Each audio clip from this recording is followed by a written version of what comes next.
Okay, I'm back, and now we want to do our final topic, Newton's third law of motion. So let's review. Newton's first law of motion says that an object in motion tends to stay in motion at a constant speed and go in a straight line unless a force is acting on it.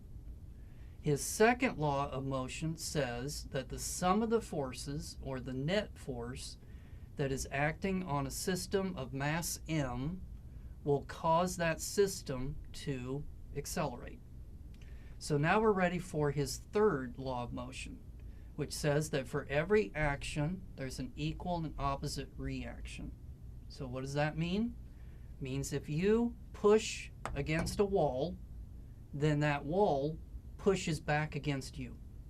Okay, if you're standing on the ground, you're applying a force against the ground, but the ground is applying a force back against you, equal and opposite.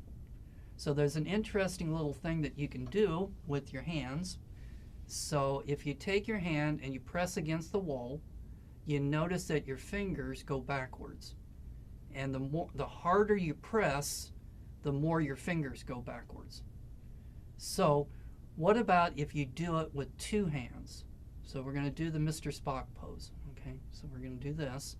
And you're going to press your fingers together and look at what happens to your fingers. So do you see that these fingers are pushed this way, but what happens to these fingers? These fingers are pushed the same amount over here.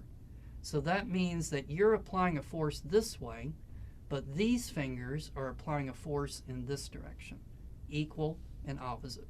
Newton's third law of motion. So impress your friends and relatives with that at dinner tonight.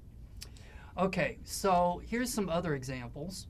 So let's pretend that you've got a car, and then let's say that the tire is rotating in this direction. So those tires are pushing this way against the ground.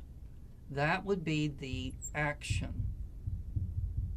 So tires push this way against the ground. What would be the reaction? So the reaction is going to be that the ground pushes against the tires in this direction. This is the reason why your car goes in this direction. So have you ever noticed that? That your tire goes this way, but you go this way, and it's because of that reaction force. The same thing is true when you're walking. So when you're walking, your foot is going backwards, but the ground pushes against your foot forwards, and so that's the reason why you go forwards. Okay, we can do the same thing with a rocket ship. So here is a rocket ship, and what it's going to do is it pushes gases out the back end.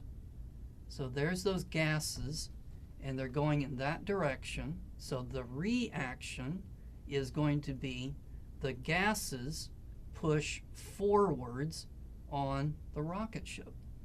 So a lot of people think that the reason why a rocket ship flies is because it's pushing against the air. It's not.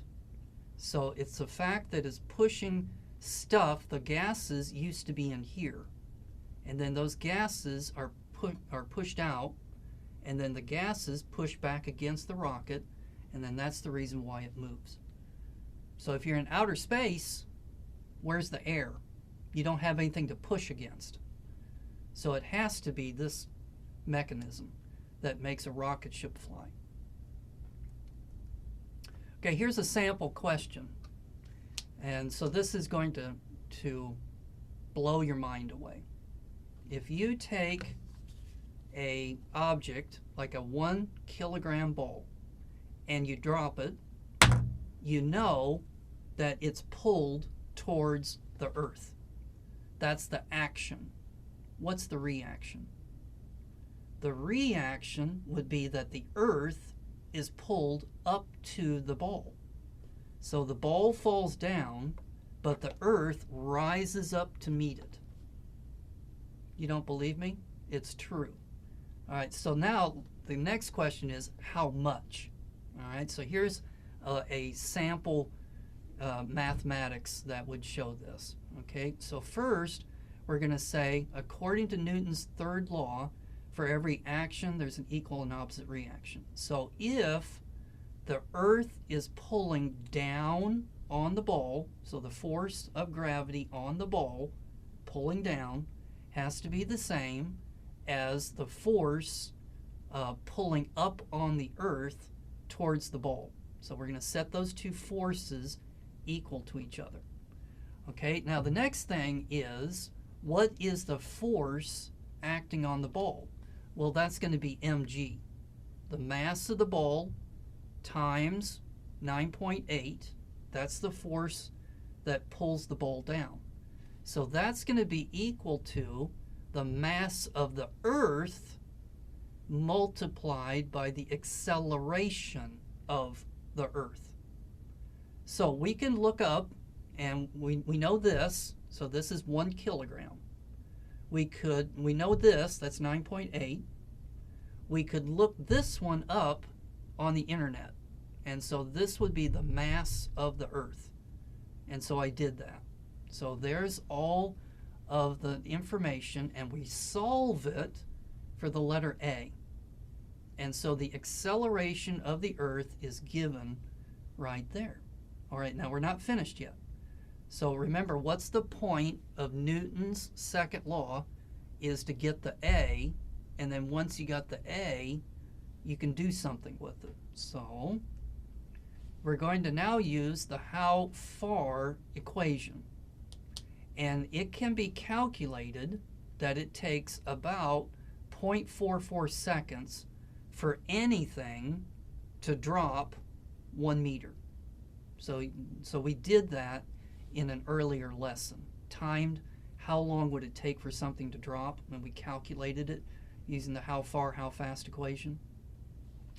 So now we're going to use the how far equation, and we plug in the acceleration that we got from back here into that formula and the time, 0.44 seconds, and we find out that that's the distance that the earth rises to meet the ball falling down, and it turns out to be 1/100 billionth the size of a proton.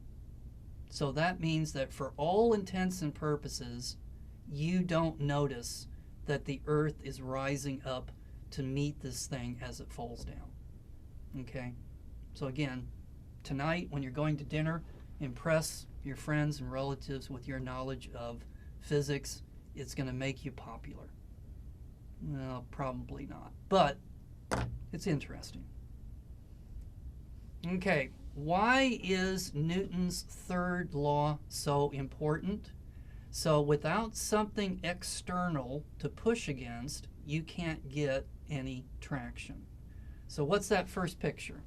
So that's a picture of Bambi. Okay, and Bambi was a boy deer. And Bambi was out on the ice, and he couldn't get any traction. So the ice wasn't able to provide the reaction, so therefore he wasn't able to move forward. What's the picture there on the right? So that's an astronaut in space. So if an astronaut is in outer space, they're stuck. You know, they could wiggle, they could flap their arms, but they're not going to be able to move in outer space. So what do? They have basically an aerosol can. And when they squeeze the aerosol can, it causes particles to come out in this direction, and then that propels them in this direction like that. Okay, so we are now finished. And it is now time to take the lesson quiz, and I'll see you in just a moment for that.